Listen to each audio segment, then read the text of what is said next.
Hi guys! Welcome to our vlog. Ayan o, nandito po tayo sa aming farm. Ayan, farm ho ng aming manggahan. Ayan o. Ayan. Ayan ho, tayo ay mamimitas ng mga manibalang na bunga ng aming native mangoes. Ayan o. Actually, ilang beses na rin ho kaming namitas dito ng mangga. Yun, kaya kain namin po yung mga napahinog na ho namin. Ayan. Ito ho, pwede na po siyang kunin. Ayan. Actually ho, itong mangga namin ito, dalawang klase ho ang binubunga niya. Ayan o, kita nyo naman. Ito si Biyuko na mangga. At ito si Mataba, malaking mangga. Ayan po. Ito pong mga ganito, sobrang tamis ho nito. Pag nahinog, ganyan-ganyan lang yan. Ito pwede na rin ho itong kunin kasi ayan, hinog na rin po siya sa puno. Mahihinog pa siya ulit. Sobrang tamis na niya. Gather na rin natin ho. Kunin na rin natin. Ayan ho. Ayan. Ito po ang Biyuko na mangga. At saka ito si Taba na mangga. Actually, wag muna natin kunin ito yata kasi madami pa kaming pinapahinog doon sa bahay. Baka hindi namin makain lahat. Ayan. Uy, sige ho, kunin na rin natin para sa inyo. Ayan, nahulog pa po. Ayan siya. Ayan.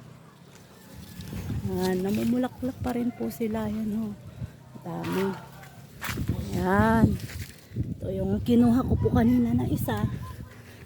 Ayan, nalobat yung cellphone. Ito po yung kinuha ko na isa.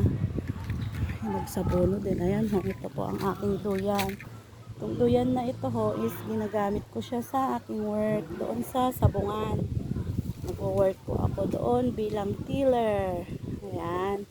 Bago ho kami mag-work, may time pa po kami matulog. So yan, nagdadala po ako ng duyan. Ayan. Maganda hong magtrabaho sa sabungan. Magka-share tiller ka, sasahod ka po 800 per day. Tapos yung tip, depende pa yung makuha mo. Kakatip ka ng 3,000, 2,515 ka nun. Mabubuhay ka na. Ayan. Ayan ho. Ito po, marami pa po silang bulaklak. Ayan. Magandang mga bulaklak. Ayan po. Ayan. Doon ho, banda yung mga manukan namin. Marami ho kaming tanim dito sa aming farm. Yun din ho yung aming kubo. Ayan ho. Ito sa aming farm, merong avocado, mangga, iba't ibang klase ng mangga, native, Indian, tsaka yung malalaki, yung parang ulo na malaki, lampas ulo pa ng tao yung mga malalaki na iba na mangga.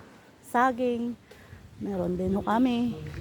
Salamagi or sampalok, meron din ho kami. Gabi, yung mangga na mahaba na malalaki din na binili ni mami yung seedlings niya ng tig 1.5 ang isang seedlings. Ayan, meron doon ho sa banda roon. May mga saging kami doon, gabi, buko. Ayan, nandoon po sila lahat. Ayan, at ito rin ho ang aming mga manok. Yung iba nandoon, nagkalat-kalat sila. O, sige guys, paano ba yan guys? Bye-bye. Please like and share my videos. Bye. Thank you.